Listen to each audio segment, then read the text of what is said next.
নির্বাসন গল্পের কয়েকটা লাইন এরকম ছিল যে একটা মানুষ যখন আমাদের জীবন থেকে চলে যায় সেই মানুষটার একই রকম অনুভূতি নিয়ে আমাদের জীবনে ফিরে আসে না।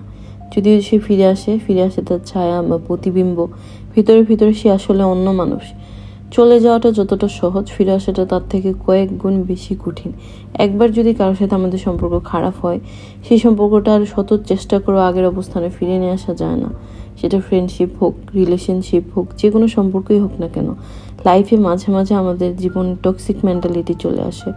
অনেক সময় আমরা যাদের প্রতি অনেক বেশি প্রীতিশীল ছিলাম, যত্নশীল ছিলাম, কারণে অকারণে আমরা তাদেরকে হারায় ফেলি। একটু চিন্তা করলে দেখা যায় যে আমরা তাদের প্রতি এত বেশি যত্নশীল ছিলাম, কেয়ার করতাম, সময় দিতাম, আর তারাও আমাদেরকে সময় দিত। একে অপরের আমরা মন ভালো করার মেডিসিন হিসেবে কাজ করতাম। এই মানুষগুলোকেও আমরা একটা সময় জীবন থেকে হারায় ফেলি। আমাদের জীবনটা এতটাই অনিশ্চিত, কেরিয়ার, ব্যক্তিগত বা পারিপার্শ্বিক বিষয়গুলো মিলিয়ে সম্পর্কের নেচার কেন জানি আস্তে আস্তে বদলে যায়। আর এই বাস্তবতাটা মেনে নেওয়াটা খুবই জরুরি। এমনও হতে পারে আপনি যদি কাউকে ফিরে পেতে চান বা ফিরে পান, সেটার মানে এই না যে সম্পর্কটা আবার আগের মতো হয়ে যাবে। কখনো সেটা অ্যাকসেপ্ট করা উচিত না বা ফিরে যাওয়া উচিত না।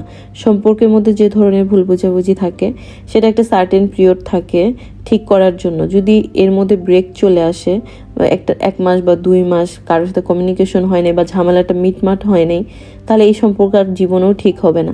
আপনি হয়তো তাকে মিস করতেছেন, তার সাথে কাটানো গুড মেমোরিজগুলো মনে করে হয়তো সরি হইলেন 1-2 মাস পরে, কিন্তু জীবনেও ওই মানুষটার সাথে সম্পর্ক আপনার আগের মতো হবে না। আর সম্পর্কটা যদি আগের মতো হওয়ারই ছিল, তাহলে এতদিন ধরে মনোমালিন্যতাও থাকতো না।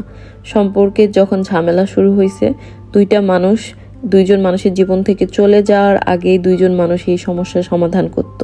আর দুইজন মানুষ দুই দিকে চলে যাওয়ার পরে এই সম্পর্কটা কোনো দিনই আর আগের মতো হবে না। একটা কথা আছে, এ broken relationship never truly goes back to the way it. So কেউ চলে গেলে তাকে আটকাবেন না, তাকে সুন্দরভাবে বিদায় দেন, জীবনে অ্যাকসেপ্ট করবেন না আর কখনোই।